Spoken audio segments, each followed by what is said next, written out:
సంఘం ఎప్పుడు కూడా కుళ్ళు వాసన రాకూడదు, ఎప్పుడు కూడా అది సువాసన రావాలి. ఎందుకు? ఎఫెసీ పత్రిక 5వ అధ్యాయము 25 చూడండి. 5:20 మీరు మీ భార్యలు ప్రేమించండి అని చెప్తూనే అటువలే క్రీస్తు కూడా సంఘమును ప్రేమించి అది కలంకమైనను ముడతైనను అట్టిది మరి లేక పరిశుద్ధమైనది గాను నిర్దోషమైనది గాను మహిమ గల సంఘము గాను ఆయన తన ఎదుట అంటే ఏం చెప్తున్నాడు?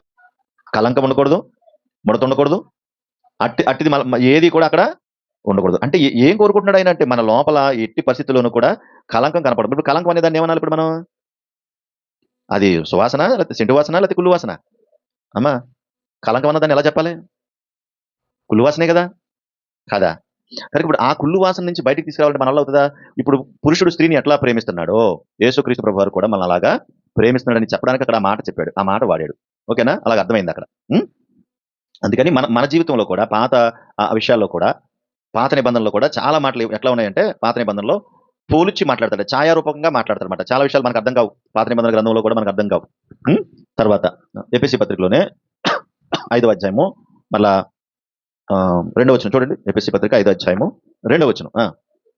క్రీస్తు మిమ్మల్ని ప్రేమించి పరిమళ వాసనగా ఉండుటకు మన కొరకు తన్ను తాను దేవునికి అర్పణముగా బలిగా అప్పగించుకొనెను, అలాగుననే మీరును ప్రేమ కలిగి నడుచుకోండి అన్నాడు. అంటే ఏం చెప్తున్నాడు మరి ఆయన?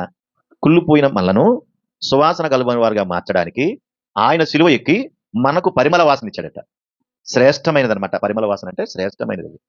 జల్దరు వృక్షం ఎట్లా అయితే అడవిలో ఒక శ్రేష్టమైన వృక్షంలా కనిపిస్తా ఉందో, యేసుక్రీస్తు ప్రభు వారు అట్లా ఉంటే చెడిపోయిన మనల్ని అందరినీ కూడా తీసుకుని ఒక చక్కటి కుటుంబముగా చేసి మనల్ని నిలబెట్టడానికి తన ప్రాణాన్ని త్యాగం చేశాడంట ఆయన. అది కలంకమైనను ముడతైనను కనబడకూడదని. మరి మన లోపల ఎప్పుడెప్పుడు కలంకం ముడత కనబడద్ది?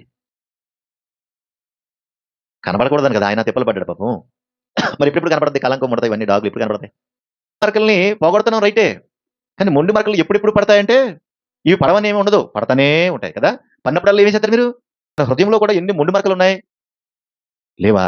మరి అవి ఏంటంటే ఈ మరకలు వస్తూనే ఉంటాయి మన లోపలికి. మన భూమి మీద ఉన్నాం కాబట్టి ఈ మచ్చలు పడతానే ఉంటాయి, అవి వస్తూనే ఉంటాయి. కనుక వాక్యాన్ని ఏం చేయాలంటే నిరంతరము ధ్యానిస్తూ, దేవుని వాక్యం అదే క్రీస్తు రక్తం మనకి. కనుక ఆ రక్తం చేత ఎప్పటికప్పుడు ఏం చేయాలి? మరకల్ని ఎలాంటి మొండి మరకనైనా కూడా కడిగి వేయగల శక్తి యేసు రక్తానికి ఉంది. Praise the lord. యేసు క్రీస్తు ప్రభువారు తప్ప ఈ భూమి మీద లోపల ఉన్న ఆ కుళ్ళు మచ్చలు కడగల శక్తి ఎవ్వరికి లేదు, ప్రభువుకి తప్ప. ఎలాంటి కుళ్ళిపోయిన హృదయాన్నైనా శుద్ధి చేయగల శక్తి ఎవరికి ఉంది? ప్రభువుకు. మీద ఒక జల్దరి వృక్షం లాంటి ఎవరంటే యేసుక్రీస్తు ప్రభువారు. ఆయనలో ఉన్న ప్రేమ ప్రవాహం ఎవరిలోకైతే వస్తుందో వారిలో ఉన్న కుళ్ళంతా పోతుంది.